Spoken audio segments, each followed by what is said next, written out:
অন্তর্বর্তী সরকারের প্রধান হিসেবে দায়িত্ব গ্রহণের পর প্রথম দ্বিপক্ষীয় সফরে 4 দিনের জন্য চীনে যান প্রধান উপদেষ্টা ডক্টর মোহাম্মদ ইউনূস। তার 4 দিনের চীন সফরের তৃতীয় দিনে স্থানীয় সময় শুক্রবার বাংলাদেশ ও চীনের মধ্যে অর্থনৈতিক ও প্রযুক্তিগত সহযোগিতার বিষয়ে একটি চুক্তি এবং 8টি সমঝোতা স্মারক স্বাক্ষর হয়।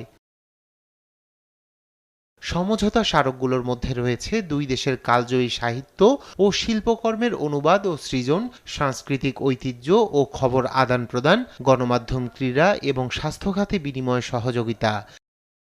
এর পাশাপাশি প্রধান উপদেষ্টার দ্বিপাক্ষিক চীন সফরে দুই দেশের মধ্যে বিনিয়োগ আলোচনা শুরু করা, দেশে চীনের বিশেষায়িত অর্থনৈতিক অঞ্চল চালু, মংলা বন্দরের আধুনিকরণ ও সম্প্রসারণ, একটি রোবট ফিজিওথেরাপি ও পুনর্বাসন কেন্দ্র নির্মাণ এবং একটি কার্ডিয়াক সার্জারি গাড়ি অনুদান বিষয়ে চুক্তির আনুষ্ঠানিক ঘোষণা হয়।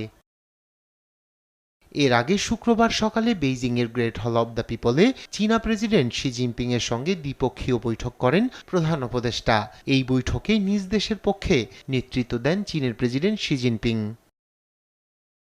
এদিকে অধ্যাপক ইউনূস বেইজিংয়ে চীনা ব্যবসায়ী নেতাদের সঙ্গে একটি বিনিয়োগ সংলাপে অংশ নেন বলে জানিয়েছে তার প্রেস উইং।